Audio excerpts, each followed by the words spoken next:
In today's episode, Rebecca and I discuss the topic of pain. Please keep in mind that all opinions expressed on this podcast are solely our own. While we have extensive experience as strength coaches, we are not physicians, nutritionists, or registered dietitians. All information is intended for your general knowledge. Information provided by 5x3 Radio is not a substitute for medical advice. Thank you.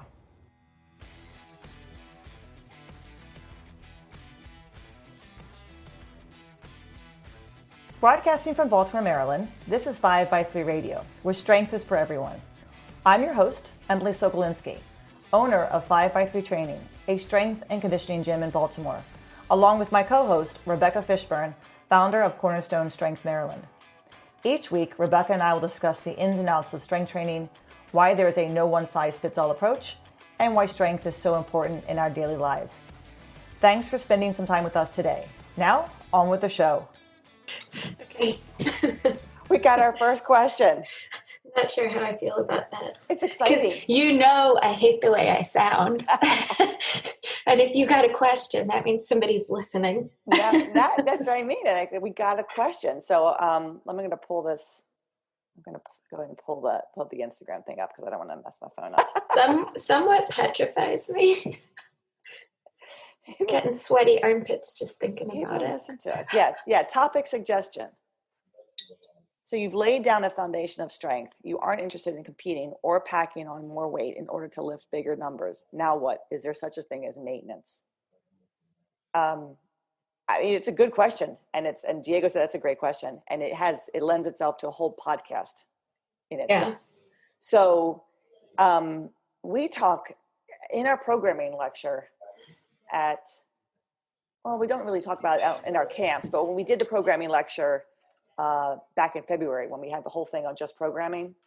Right. I mean, Diego does say, most of us, and I said this to you in my text, most of us are going to be intermediate lifters the rest of our life, right? I mean, once you get out of that novice phase, or, people come in and I've been doing starting strength or I've been training, for like 3 years. I've been doing the novice linear progression for 3 years. No, you haven't been.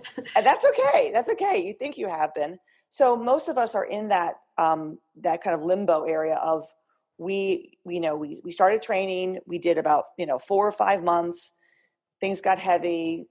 Then maybe we set our weights and we started going again. And now we're just kind of like, we can't add 5 pounds anymore, more.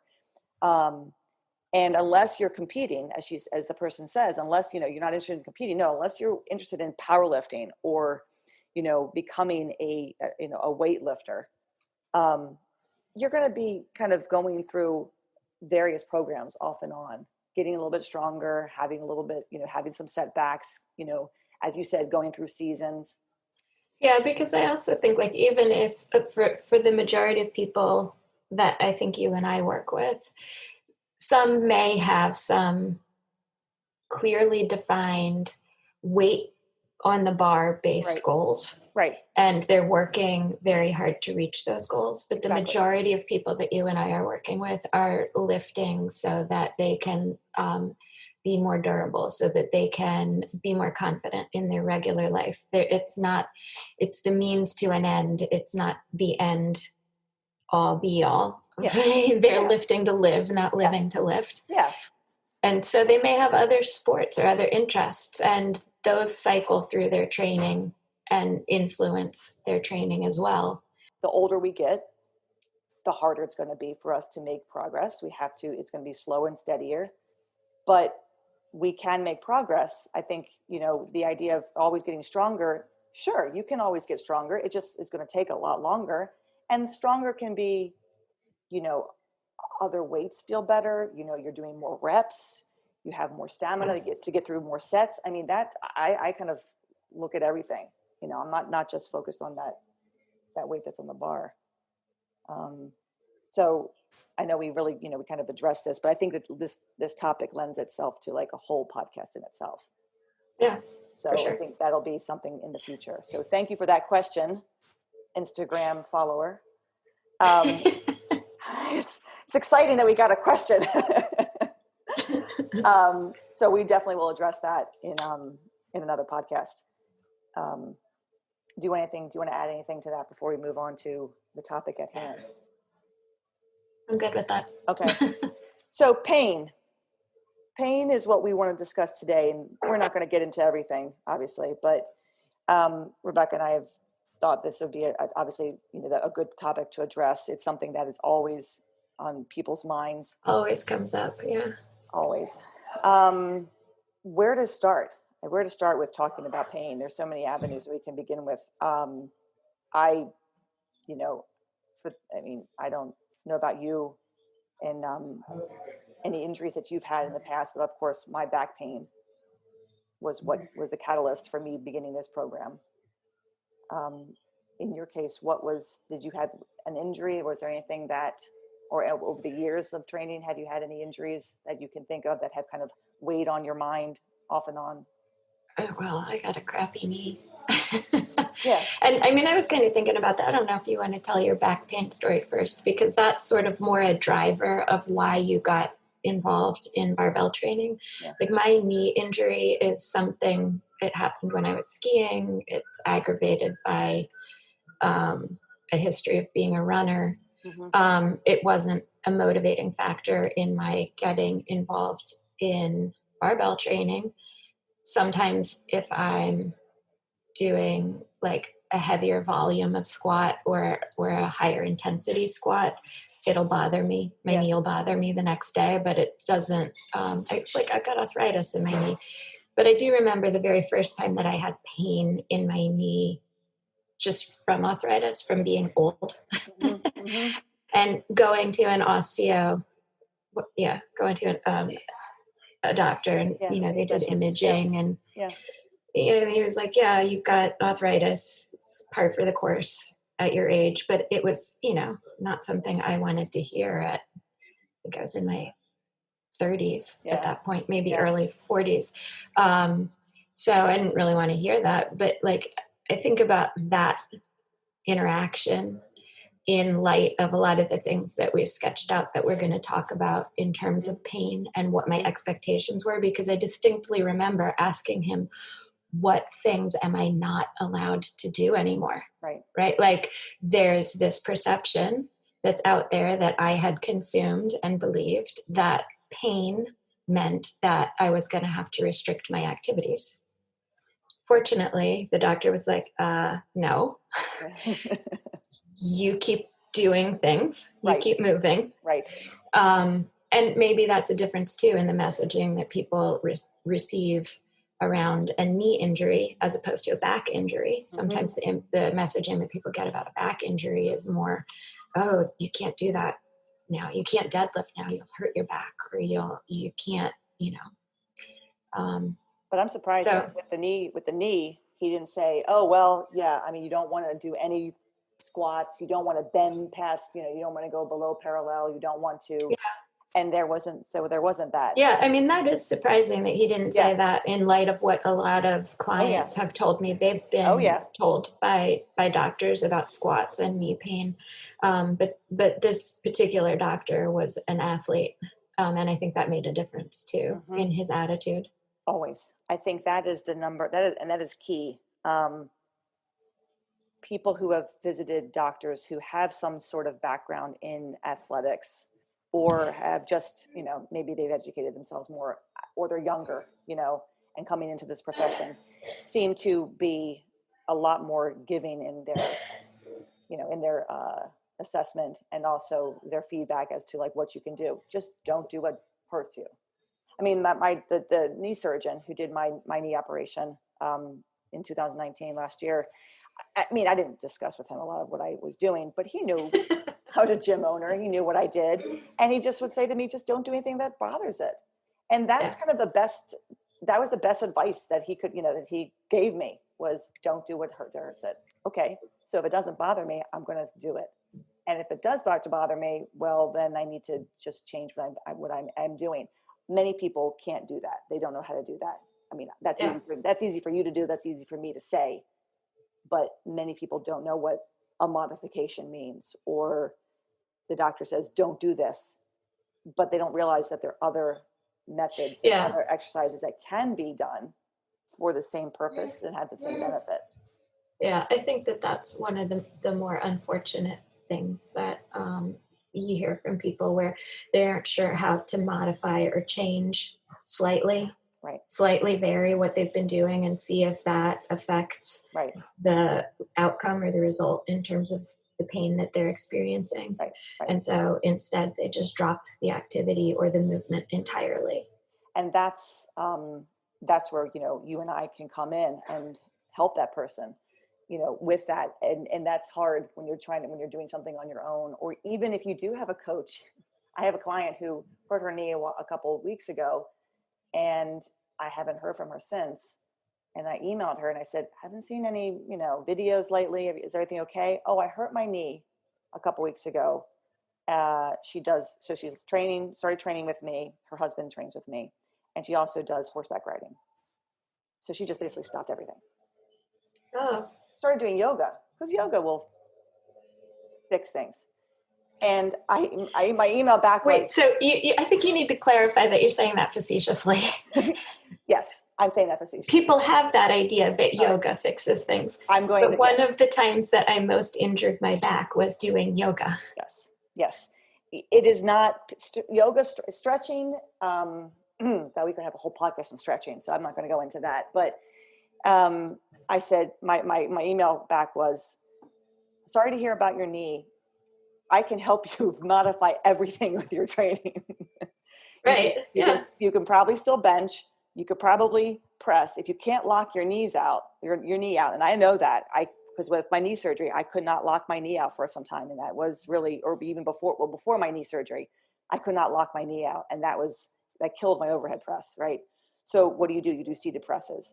You know, can't squat, that's fine. Or maybe you squat to a box. You squat as high as you can where you don't have any knee pain. If you can't deadlift from the floor, that's okay. Bring the deadlift up. Squat as low as you can with no knee pain. Yeah, exactly. Squat as low as you can with no knee pain. So I'm like, oh my God, I have all these modifications.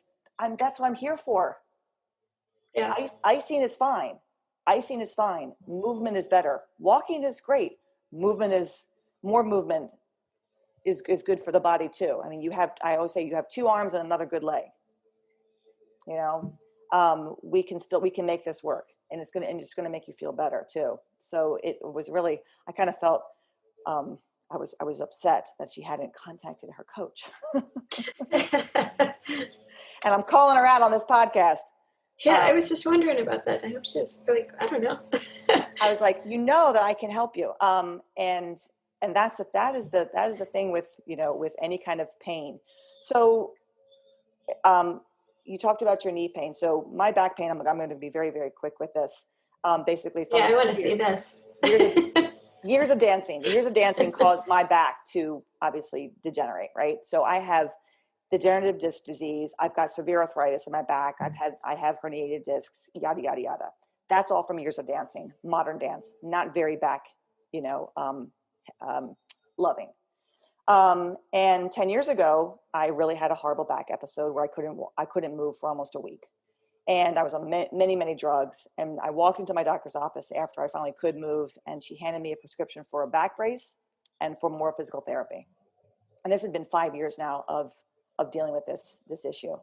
And I was done with physical therapy, and I wasn't going to put a back brace on at age 35. So what did I do? Once the pain went away, I started to actually follow a strength training program. Diego had started strength training in May or April of that year, told me my back feels so much better. You need to try this. And in 2 months, it was kind of like, what back pain? And I know that sounds like, oh, wow, you know, you fix yourself in 2 months. I didn't fix myself, but I progressively did a program that made me add a little bit of weight each time to my bar. I worked on I focused on just those exercises and kind of, you know, canceled everything else out. I wasn't dancing still. I wasn't messing around with that. I just focused on getting stronger and trying to move in such a way that my back would start to feel better and also get stronger, you know. And by the following year, I joined another dance company, and I was now 36, 37, something like that. So here I am a year later, after really having like debilitating that right? Did I say that right? Pain that, you know, my doctor, when she saw my lab results, she was like, "Are you an alcoholic? Because your liver enzymes." I said, "Do you know how many drugs I'm on right now to make myself not want to like kill myself because of the pain I'm in?" Once I was off those drugs, off those meds, everything calmed down. My blood work came back fine, but that's where I was. So a year later, I'm not having any issues. I joined a dance company. I danced for 2 more years. The gym is growing. Well, fast forward to now. Have I had ups and downs over the past 10 years? Absolutely. Have I had anything like I had 10 years, prior to that, to strength training? None. Now, I've learned to manage my pain. I don't have, the arthritis is still there. The herniated discs may or may not be there. I don't know. I haven't had an MRI in 10 years. But all I know is that I haven't had any back pain like I had during that time in 2009, 2010. But that's not to say that, you know, things occur, but I know how to manage I know how to manage myself. And honestly, the pain, it isn't there. It's whatever's there is just constantly just a reminder of where I've come from. I won't say that I don't ache, which I do ache. My back aches a lot off and on during the week when I wake up, but it is obviously very manageable, and it is no way in the state it was 10, 12 years ago. Yeah. So let me ask some questions too, though, because I think these are things that people sometimes misunderstand and then get hung up on. Right. So when you said you had this bad episode of back pain, right, and you and Diego decided that sort of the best way to address it was to get stronger. Mm-hmm. So when you started strength training, where were you in terms of back pain at the point when you started doing this progressive strength training program? Were you at zero? There's no pain whatsoever, or it was reminded you that it was there, but wasn't debilitating? Where were you on, like, say, a VAS scale? I was not. By the time I started this, it was probably July 1st. So end of May of 2010 was when it happened. And that month of June was hard because the pain was still quite intense. I mean, I remember driving out to Ellicott City, which is a 45-minute drive from Baltimore, to teach to work, because I was a school director, mm-hmm, at a dance studio, and I couldn't get out of the car. So that's June. Strength training in July. Right. Between June and July, did your pain completely disappear, or was your back still painful but manageable? I'm trying to remember this, because all I can remember is by August, I'm picking up, I'm deadlifting 185 pounds, which, after starting in July, and I'm pain free. Like, I have video of me deadlifting wrong, too. by my standards, watching a video of your current standard, and by my current standards, it is like painful to watch me pick up that weight. It's 155 pounds, and the bar is like 3 inches away from my shins. Right. Uh-huh. but yet you see me pick it up, put it. I mean, and it's like, it looks like nothing. And this is I couldn't sit up. I couldn't feed myself in May because my back hurt me so much that so it literally was, once I got out of that acute pain, that was June. All of a sudden I started to train. It became quite clear by August that pain had gone from a 10 to a 2. Yeah. And it wasn't coming back. And I think part of it was like my brain was like, I'm done with this. I got to try something else. And if this doesn't work, then I'm screwed. How did it work? How did I go from 3 months throwing my back out to now doing this? And it's like, what just happened? What changed? Yeah. Because I guess the thing I'm thinking of that oftentimes people unfortunately fall into believing, is that in order to start the strength training, the pain needs to be completely gone. And Yes. there's No. it Yes. it doesn't really work like that. Nope. Like pain isn't on and off. It's Yes. more like a dimmer Yes. switch. Yes. And so if the pain has dimmed to a manageable place, maybe like a 2 out of 10 on your VAS scale, then maybe, that's a good time to try and start training, or That's add exactly it. movement, or Exactly. it's not going to be like you're going to wake up one day after not doing anything for your back or your knee or wherever the pain is, and just it's automatically going to be gone. Yeah. It's maybe going to be better than it was, and sitting and waiting until it's 100% better is self-defeating. Yeah. No, once I could walk, honestly, like once I could walk, once I could get up off the floor, that after that week, I took a walk. I remember my mom coming down and we took a walk to Subway, from my house. That was huge. But once I could do that, I got in the car and drove to teach a class. Now it was painful. I mean, I couldn't get out of the car. I didn't know how to move my body to get out of the car. I mean, a lot of times was me spent holding on to that, holding on to the, what's it called? Like the emergency handle or whatever, in the car, Yeah. and pulling myself out that way, and then getting in the same way. So the month of June was spent with me learning how to move in and out of the car, out of, sitting down, standing up, but at the same time, getting back into the gym to do something. And the month of June was spent basically moving my body back into, some type of, normalcy. July was when I started actually putting weight on my back, squatting and benching. June was just, okay, am I feeling better? Am I feeling well enough to kind of, start to really take the next step? But it was only maybe 2 weeks after that back incident that I started to move again. I couldn't sit around. I knew that wasn't going to be the solution. Yeah. But definitely, was I in pain as I started everything? Of course. I was just kind of trying to monitor it. And little by little, it got better and better and better and better. Yeah, and I don't mean to suggest that people should be starting with strength training when they're in acute pain. That's No. not what I'm trying to say, but No. I think that a lot of times people are under the false impression that they have to be experiencing zero pain before they can start strength training. Yeah. And what you're describing is what happens oftentimes for people, is that they start doing controlled, progressively overloaded strength training movements in a very closely monitored way. Yes. And they find that actually their pain starts to decrease. Yes. And that's another thing that's really great, I think, about strength training, is that it's a controlled motion.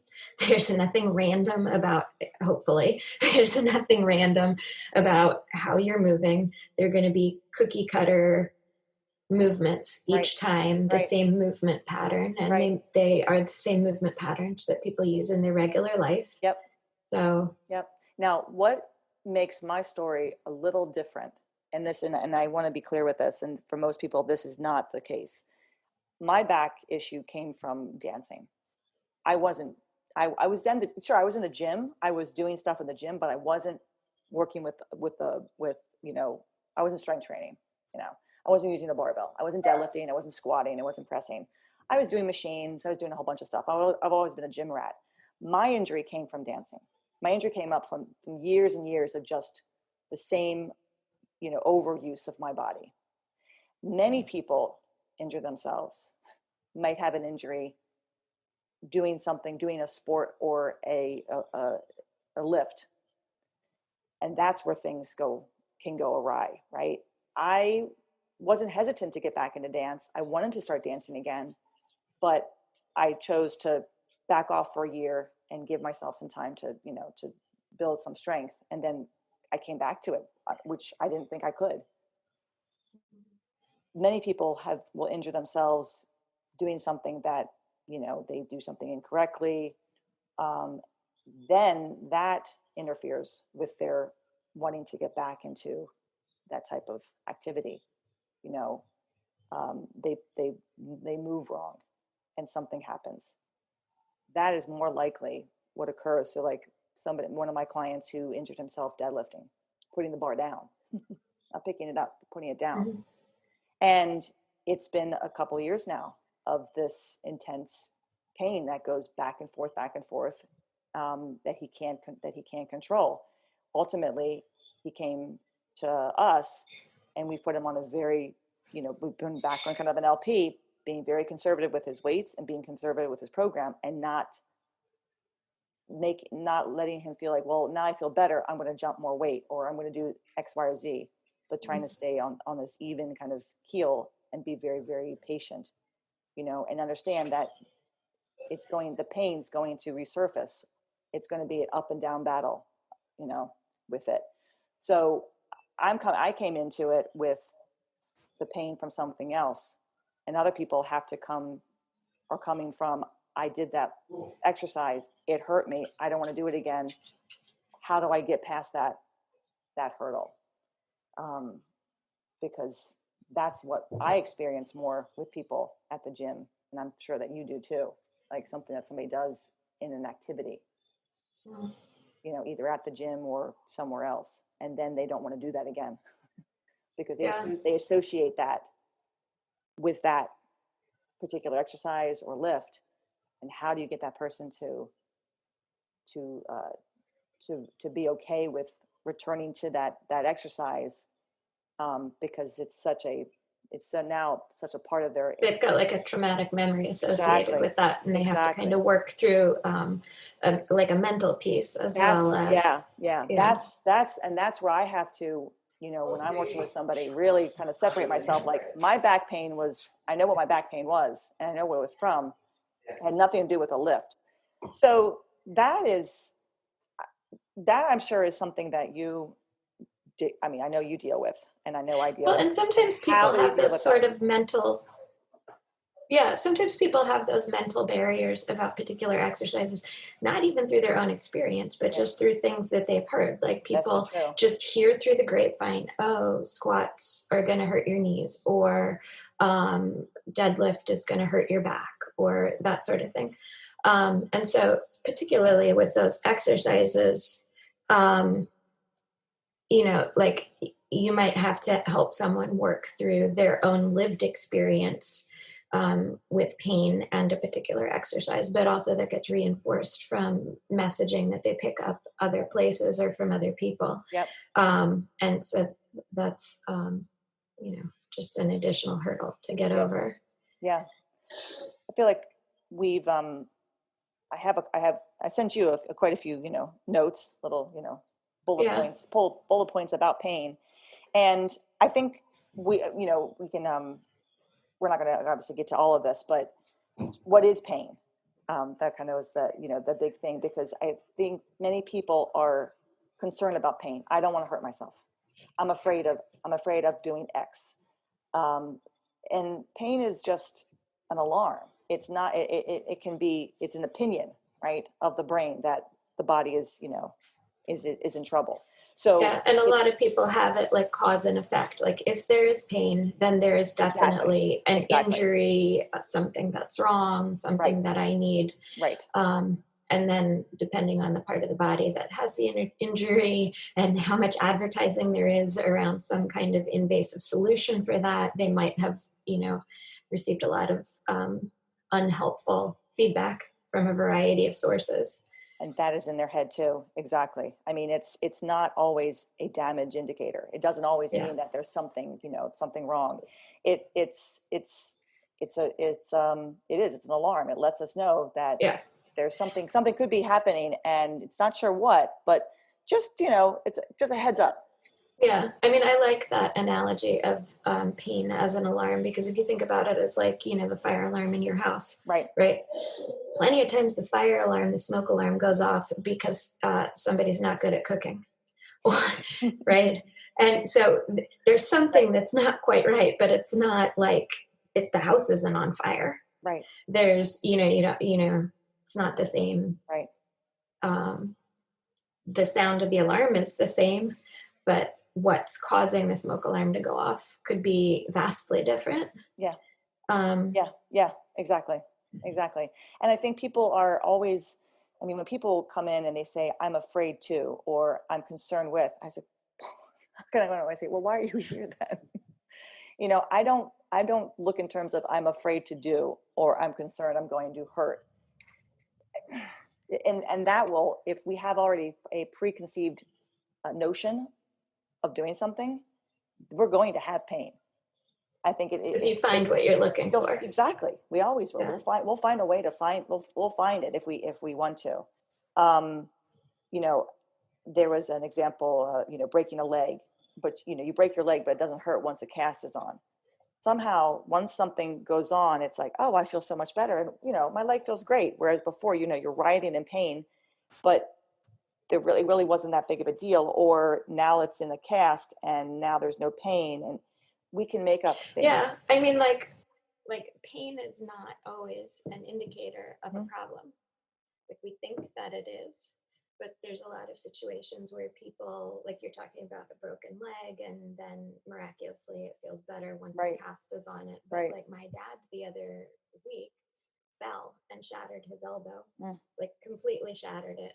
The tip of his elbow, you know, that was still attached to the tricep muscle, but was now no longer attached to the bone. Jesus. And lots of little pieces. Mm-hmm. I mean, like the bone made a cut through his arm. Like there was blood all over, and it was a mess. God. He wasn't in any pain. Yeah. Right. Like they got to the emergency room and they were offering him morphine, and he was just looking at him like, but why? What for? Right. I think he had 2 Tylenol. Right.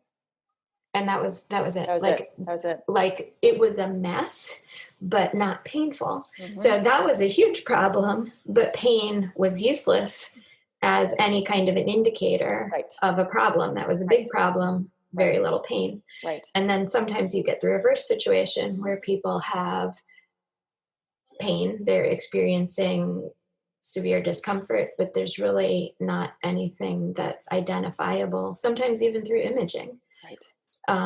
Imaging. That's a topic that if we want to, I think that would be good to talk about, because that's something I don't want to kind of wait for. Imaging can hurt you. Yeah. Meaning it plant a seed of an idea in your head. It is not an indication that it is a poor indication that something is wrong, because, you know, of a certain age, as we age, our bodies change, and, you know, disc degeneration occurs, you know, after your 20s, and even more so into your 30s and into your 40s. So like when I had my MRI done in 2005, I was in my early 30s. Yeah, it's going to show something. I've also been a dancer for many years, right? Diego too, been active for many years. Is that a correlation? Is it just our age? Did we always have this? If we had done it, if we had imaging when we were 20, would it have shown the same thing? But correlation and causation get confused a lot. And the issue and the problem too is not so much like I could have seen my imaging, and someone says you have, you know, degenerative disc disease, and I go, okay, which is kind of what I did. I went, okay, or, you know, the doctors just kind of matter-of-factly said it, and I matter-of-factly took it. But another doctor could say that and say, you will never ever be right ever again. And I remember that Will Morris doing his back pain talk at the conference a couple of years ago. He's a physical therapist and strength coach. And there was a young woman who was like 20, 21 who had imaging done. And the doctor basically said that to her, your life is over. That's helpful. You'll never be able to do anything. You know, and I remember getting a massage for the first time when I was 18. My dad used to go and get massages frequently. And he told me I had the neck of a 60-year-old woman. I was 18 at the time. I had the neck. But you felt real good after that. And I felt, wow, thanks. You know, but it didn't do anything. I mean, it didn't stop me from doing anything. That's the thing. It's like, but someone else could have heard that and said, I'm never going to move my neck ever again. Yeah, it's funny because like I hear stories like that a lot of times. Like I have clients I have one just this past week who told me she had gone for a massage and was told something very similar. And she's like in her early 30s or something. Yeah. And it's I don't know if that's supposed to be some kind of sales technique, like, oh, you're definitely going to come Right. back more often Exactly. because now you think that Yeah. you have a problem. Honestly, people can plant problems when where there Yeah. are no problems, and I think a lot of people do. It's like, we could go into a real, rabbit hole, but corrective exercises. You know, Mm. you're broken. I need to fix you before Yeah. you can do anything. No one's broken, but people think that if they've had imaging or they've had some kind of pain or perceived pain, they're broken, and they need to be fixed, and they need to do things very, very slowly, and I need to have this type of program before I can do that type of work, because that type of work is going to hurt me. And you kind of want to just, smack yourself, or maybe even smack them for listening to somebody kind of in their ear going, yes, you need to be fixed before you can actually get stronger.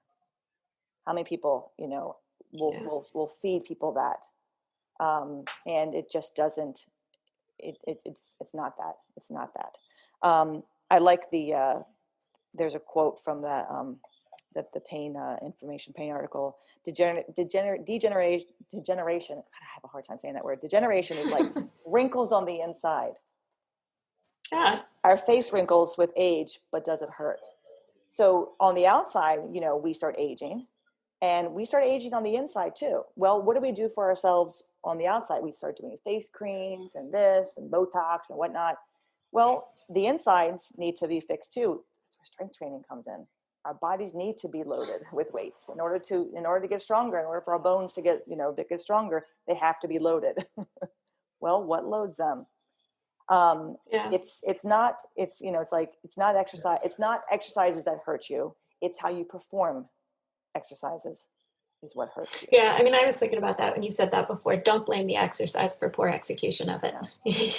Yeah. So it's like I've had people, I've overheard people telling clients, don't let her, don't don't let her have you do those deep squats. My doctor said those are bad for your knees. My doctor said. My doctor Mm-hmm. said. Or the lady down the street told me. Like my cousin's girlfriend's mother said, Mm-hmm. I went to a doctor. Yeah, it's like, you're not your MRI. I like that. You're not your MRI or your X-ray. You are more than that imaging that was done. An image can give you one piece of the puzzle. It can say this, and you have to decide how you go from seeing this image to living your life, because you can age 10 years by just looking at that image, right? Or you can decide, okay, that's one piece. Now I'm going to, do X, Y, or Z, or I'm going to research this. I'm going to learn that by my age, 95% of the population, blah, blah, blah, blah, blah, are dealing with this. It's, the cause is, there's that cause and effect. Is that really the issue? Is something else going on? Is there no issue? Are you making up an issue that's not there? And then people who seek the advice of doctors upon doctors upon doctors because they're looking for that answer to a problem that they don't have. Yeah. That's always like kind of, I want to cringe when I hear people who have spent so much money and time seeking out doctors' opinions and there's really nothing going on. And then you have legit people, like one of my clients who has a legit issue with her hip, has had hip surgery. It's still not better. And she just probably needs a new hip. And she's in her 30s. But she is in pain. It is real. It is not far-fetched. It is not fake. It is real. And then you have that, and she's still trying to figure out what to do. And she's still trying to make things work, and she's still trying to exercise.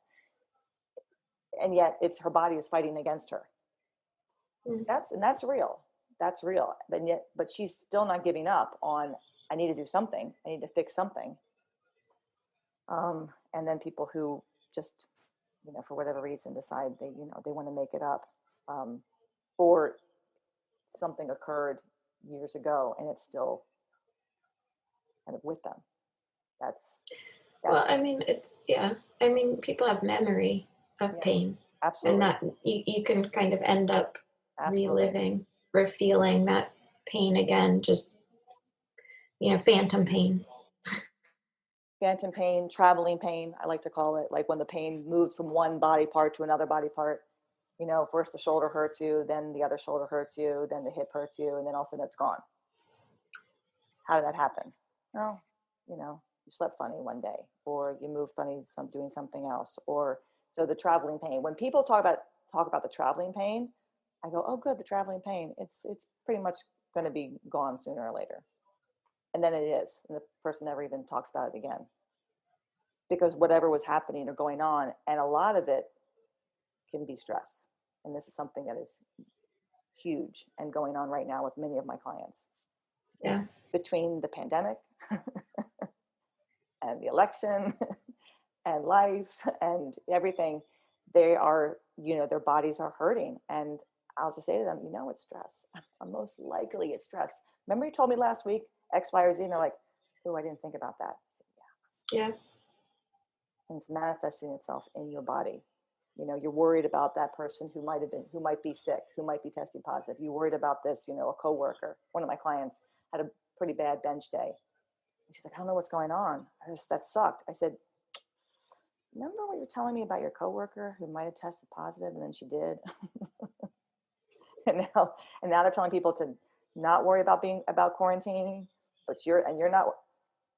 I was like, you don't think that's kind of like manifesting itself in your body right now? Oh, I didn't think about that. Yeah, you have to think about that, because it's something you can't see. Well, I mean, yeah, and we're not machines. Like, No. we don't respond.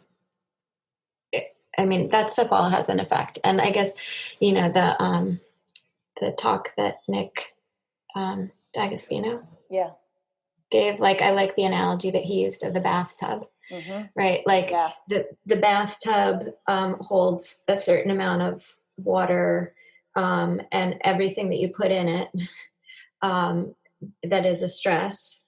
Sometimes sometimes it stays within the tub. So, like, stress from COVID scares, stress from work, stress from family, then the stress from the exercise, right? And if normally the stress from the exercise is something that would stay within the tub, but you've also put in the water that represents the stress from all these other life events, well, sometimes the water overflows the tub then.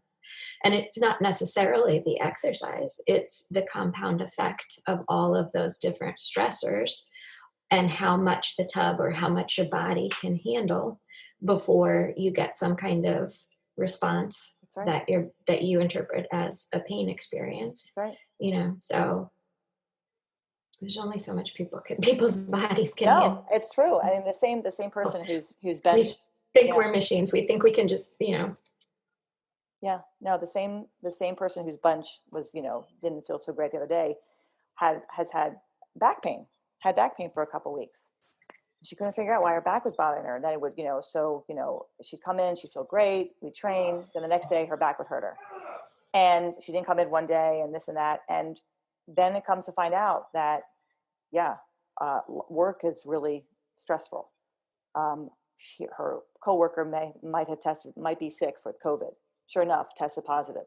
Sure. I mean, so all of a sudden, all this kind of, guess what? Her back pain's fine now. It passed because the coworker had been tested. The coworker was positive. That stress is now over. Okay, the thinking about and wondering if that. And it's like people's bodies hold on to that in ways like the explanation or the situation that happens that people seem, when I'm talking to them, seem to understand most easily is like, people get stressed out, you get freaked out, your shoulders come up into your ears. Totally. And there are other ways that bodies hold on to stress like that, like muscles get tight, they contract, you're in a state of shock or a state of fear, and your body holds on to that, and then those muscles get sore, they get tired, like and so sometimes people will come in and they'll be doing some exercise, and this is a lot of times it's people that I'm working with that are sort of more general fitness clients, who probably haven't read a lot of the literature from Starting Strength Right. or Barbell Medicine or Austin Baraki's article or anything like that. And they don't have as much experience with the idea that pain isn't always an indicator that there's a huge problem. Right. But, I can they're doing an exercise and I'll be like, get your shoulders out of your ears, drop your shoulders. And then they'll realize and they'll be like, oh, I have been walking around with my shoulders up tight, right? That's where I guess that expression comes from. Right. Yeah, no, I mean, the way we will change our posture. We'll change our bodies in order to not hurt. And if we're stressed, we're all hit in different ways. My mother, it immediately goes to her back, and that's for a lot of people, right? Her back flares up. She's done nothing. It doesn't hurt from anything she's done. It's worry, and my mother worries a lot. In fact, I got her the worry dolls for Christmas. It's okay. I can tell her this because she doesn't listen to my podcast. But for her, it immediately goes to her back. For me, if I'm stressed, if I'm worried, my stomach. For about a whole week, I had such bad abdominal pain that I actually called my doctor to make an appointment because it never lasted that long. I go in spurts. Like once the blue moon, I'll get really hit with a bad abdominal pain. It usually comes around the holidays, and it's definitely usually around when I'm thinking about my sister. This was a whole week. I couldn't figure out what the hell was going on. And my doctor told me, she goes, it's probably stress. I was like, you know what? Screw you. I kind of should have thought of that myself before I made an appointment with you. She said, you've gotten to such a place where stress doesn't even bother you anymore. Like it does but you don't recognize it as stress because you've had so much stress in your life. But a lot of people don't, though. And a lot of people expect, they have to be busy all the time, or that busyness or, all of that is a sign of importance or productivity. And it's actually really a lot of stress that they're under on a regular basis. And it can be, expect that that's the normal state of affairs. No. And even Diego said, what are you worried about? And then my mom said to me, what are you worried about? I said, I'm not worried about anything. And then I thought, I've got a meet coming up in December. We've been hit with a 25% capacity. Are they going to shut more things down? And most of it too. And I love my members. I love them. I love all of you. But everybody coming up to me, asking me over and over again, are they going to shut us down? Are they going to shut us down? Are you worried about? You don't know that answer. I don't know that answer. And you know what? Boom, right into my stomach, right into my gut, and I'm a freaking mess for 2 weeks until I realize he's not going to shut anything down. And now that, our mayor made the announcement he made, my stomach's been great. I'm totally calm. Like I'm not going to be closed at all. But when you have people coming up to you constantly and you're constantly answering the same question over and over again, all of a sudden I'm like, oh my God, what if they do close us? What am I going to do? I've been telling people that I'm not going to close, but what if they force me to close? And then so all of you, it was very concerned. I know you were concerned about the gym, but you made me really stressed and you made me hurt my stomach to a point where I was doubled over in pain almost every day. Thank you, Emily. Because so it doesn't have to be work, or it can be anything. It can be anything. That stress doesn't discriminate. Mm-hmm. It doesn't discriminate.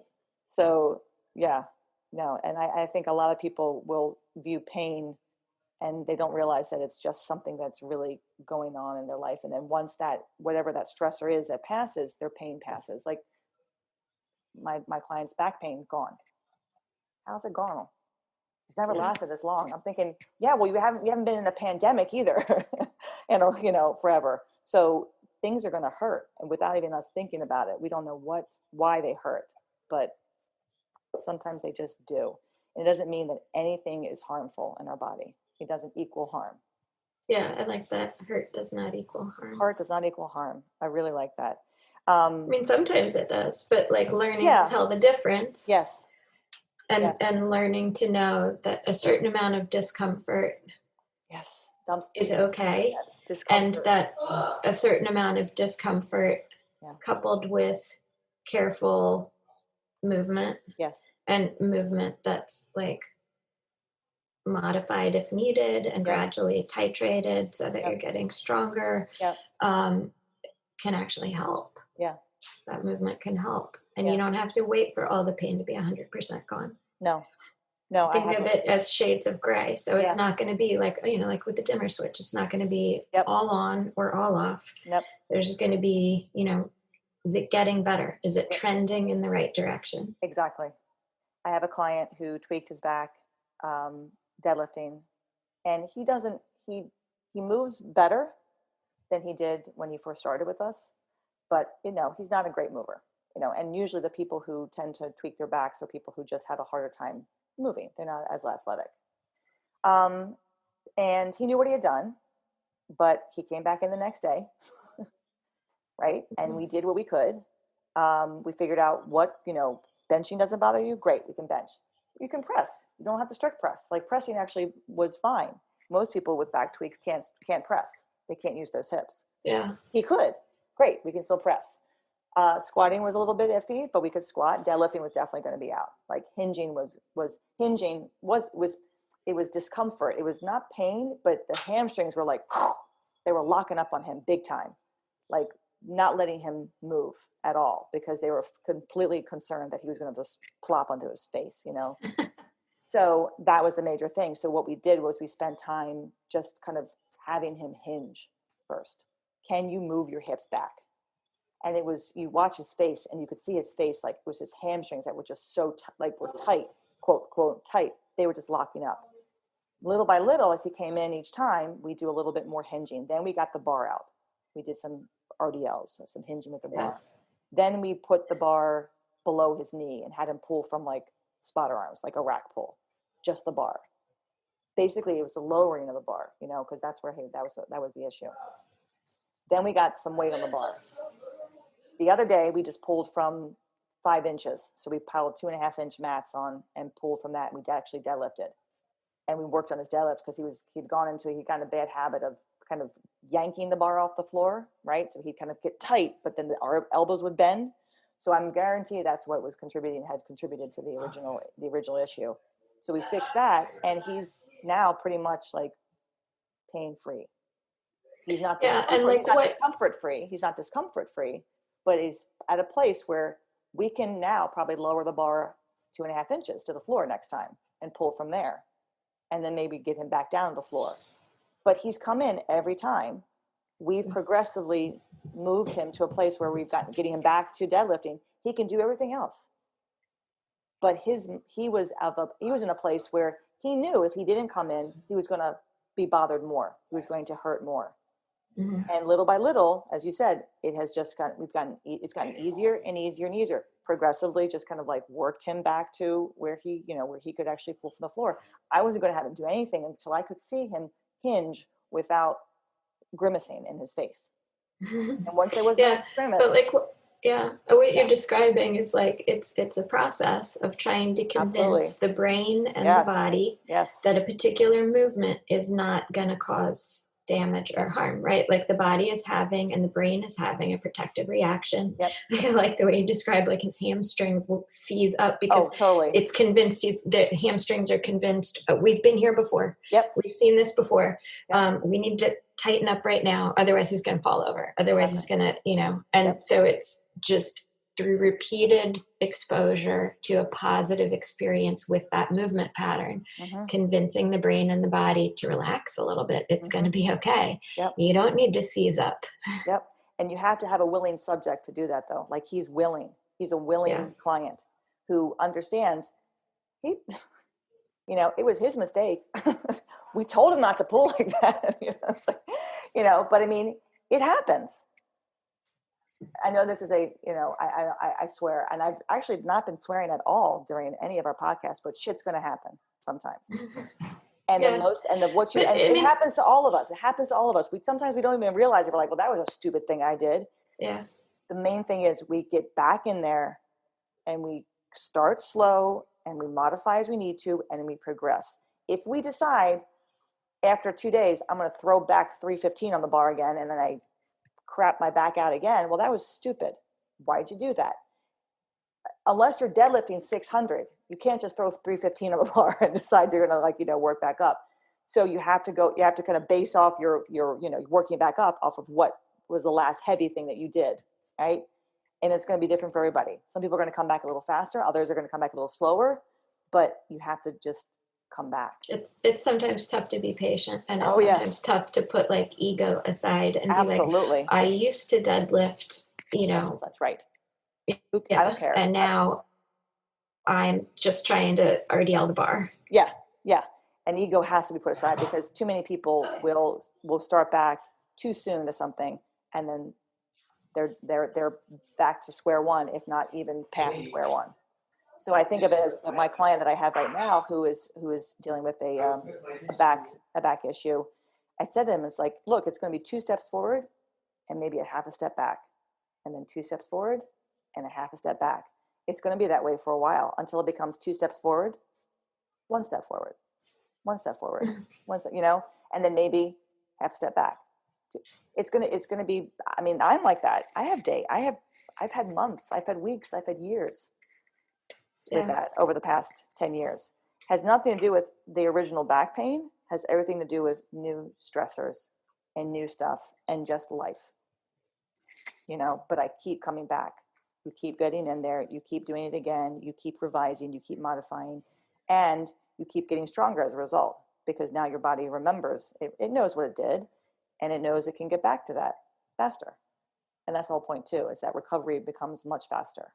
Once you start to manage, and if you've ever had anything traumatic, you become better at managing that. Knowing that you might have a little bit of a step back, but you're going to get back there faster. And then every time you have the step back becomes fewer and fewer and fewer. Yeah. But I mean, like, you're also talking about fear. Like the first time something happens, absolutely. One of the other impacts or inputs that a person has to try and work against or work to overcome is their fear of what does this mean? I hurt my back. What does this mean? Right. Because I off and on throughout my life have tweaked my back doing various things. Like I was mentioning before, I did a hot yoga class. I halfway through the class, I couldn't move. I was on the floor laying there, and the instructor was like, "Are you okay?" And I was like, I can't really move. Yeah. That was a bad time. Once I pissed my back off weeding. Like, I was just like, I didn't feel like kneeling. I was hanging over and pulling repeatedly for an hour or more, like my back got pissed off. Yeah. But the time that I pissed my back off with barbell training was like early on when I was doing barbell stuff, and we had gone on vacation, and it was a different place, a different gym. I, at that point, more than now, tended towards wanting to do more rather than less. Like, making me sit during the rest between sets was something that, didn't come naturally to me. I'd want to do more sets, more reps always. And so it was a different gym, and they had different, different bars, different setups for accessory accessory lifts or whatever. I want to try that. I want to try that. So if I had just stuck to my program and not added in all the other stuff, I probably would have been fine, but I did way too much. Yeah. But because I had pissed my back off doing something connected to barbells, I was way more freaked out about it. Right. So that was like, there was a fear factor for me in that experience that wasn't there when I hurt my back pulling weeds or hurt my back doing the Bikram, right? And it was all just because of what I had heard or picked up from other people, people who are well-meaning that walk past you while you're squatting and say, "Careful there, don't hurt your back," right, or whatever. Right. And so there was definitely more fear involved. The fear, of course, just like when people get stressed or afraid, everything tenses up. So I had a protective reaction where the muscles tightened, and then you add a fear reaction on top of that. And that one took a long time to get over. And I distinctly remember like calling Louise, texting Louise and Craig Brooks, and being like, what did I do? Do you think like I broke my back? Right. Do I have bulging discs? You know, like all these things that you hear about, that it's like any of that would have been like highly unlikely. Right. It was just overuse. But because it was my first experience with any back discomfort, right, doing an activity that gets disparaged for causing back pain, right, there was a whole other mental piece that I had to work through before I could, and plus on top of that, you know, like this is with my in-laws. So, you know, my father-in-law was also saying like, be careful, don't hurt yourself, be careful. Right. And just, people are meaning well, right, but that reinforces this fear message, which ends up usually being less helpful. Sure. Than intended. No, I know. And fear plays into it. And you as a coach have to try to, you know, help that person get through that fear and alleviate that fear. Walk them down off the ledge. Well, I talk them off the ledge all the time. That's what I have to do. I constantly talk people off the ledge. You know, it doesn't help, and you have to be the one who remains calm. You know, as we end this particular episode, I like the analogy of, and I think about this a lot, and this was in the PDF on pain that I had. When children are learning how to walk, right, or run, and they fall, they'll look at their parents, if their parents are there, to see, should I cry? Did I hurt myself? Yeah. What are you going to do? And if the parent rushes over and scoops the child up, you know, and it's, are you okay? And the child's going to start to bawl, because obviously that is a bad thing. What I did was, I'm going to hurt myself every time I do this. My parents, their reaction, you know, if the parent doesn't react that way and the child looks and doesn't see, and the parent says, you okay? Come on, get yourself up. The child will most likely get up and do it again, right? And then there are causes for when a child will hurt themselves, and you come over to you, oh, you okay? It's all right, you know, but and I feel like the same as a coach. Someone does something, they'll look to the coach, and the coach will say, you all right? You cool? You good? Anything? No? All right, let's go. It's that same reaction of, well, what did I just do? Did I do something that potentially was wrong or hurtful? No, I didn't. Okay, moving on. Obviously, there was no reaction. Or when someone comes in and tells me, you know, my knee is really bothering me today. And I say, okay, well, we're going to warm up, see how things feel. And let's see what you can do. And we'll stop where we stop. You know, I'm totally fine with that. And they go, okay. And then, you know, halfway through the session, and all of a sudden they haven't said anything. And guess what? I'm not going to say anything either. I very rarely, there are some cases where I will ask the person, how does something feel? If I know that, you know, this is a particular kind of client who I can say that, and they're going to give me an honest because there's also people who are not prone to disclosing discomfort or pain. Right. There's people on both ends of the spectrum. People who overemphasize an experience as painful and traumatizing and debilitating, and people who, at the other end of the spectrum, have super high pain tolerance and can have like a real issue going on and not mention it. And that's the client who I will say, how's your knee? How's the shoulder? Right? And they'll say, oh, it feels great. But other clients who I know, it's up here, and I'm like, I don't say a word. And then at the end of the session, I'll say something like, how does anything feel? Oh, fine. And I don't even say it. Or I might mention, hey, you didn't say anything about your knee. Oh, I completely forgot about it. Really? Imagine that. You have to kind of know those two types of people, and so that you don't get, you know, caught saying to somebody, how's your knee? And they go, oh my God. And then I forgot. Right. It's killing me. Well, I guess we're going to stop now, you know, but because I can experience, I can tolerate a lot of pain, and I have to be very mindful of myself for that, because I can tolerate a ton of pain to a point where then I have to have surgery. So I'm like, I can't deadlift from the floor, and I'm wrapping my knee with knee wraps, and I still can't squat to depth. I might want to go to the doctor and see what's going on. Oh, I have a meniscus that's completely torn from the bone. I better get that fixed before it does any more damage. So there's those kind of people like me, like you, who are like, I can get through this. And that's not the people that we usually deal with. Okay, that was a good start for our pain discussion. I think there's a lot more to talk about. I know that I have a whole part 2 about, what happens when we experience pain, and we can go into more detail about that. But this was I feel like a good beginning. Yeah. For this discussion. Those of you who have questions about our topic today, who have something particular about anything that's occurring in your own training, feel free to email us or send us a quick question on Instagram. At 5x3 is my Instagram page.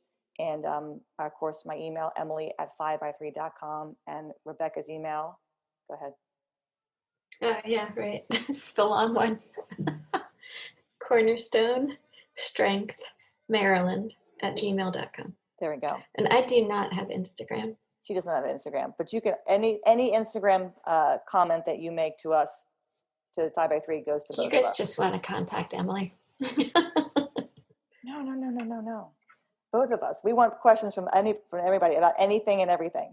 And the topic that we talked about a little bit in the beginning about what happens after you're done with the kind of your novice training, and now you're an intermediate, and what do you do because you don't want to gain weight. And we're going to go into more discussion about programming and how to what's involved with programming, and how to continue to make the most out of your training as you come out of those novice years, which are so lovely when everything feels so easy. All right, everybody, have a great week, and we will catch you in probably after the new year. I mean, this podcast will come out in a couple weeks, and then so many things could be different by then. Oh my God, we've got another. We'll have a little break, and then we'll probably start up again in the new year with our continued topic on pain. And then I want to do another interview with. So we're doing like pain podcasts to bracket the holidays. That seems appropriate. I think that's good. It's coming into the end of 2020, beginning of 2021. It's all good. All right. Thanks, everyone. We'll talk to you soon. Take care. Bye. Thanks for listening to 5x3 Radio with Emily and Rebecca. If you like our show and want to know more about 5x3 training, please visit us at www.5, that's FIVE, the letter X, the number 3.com. You can also find us on Facebook and Instagram.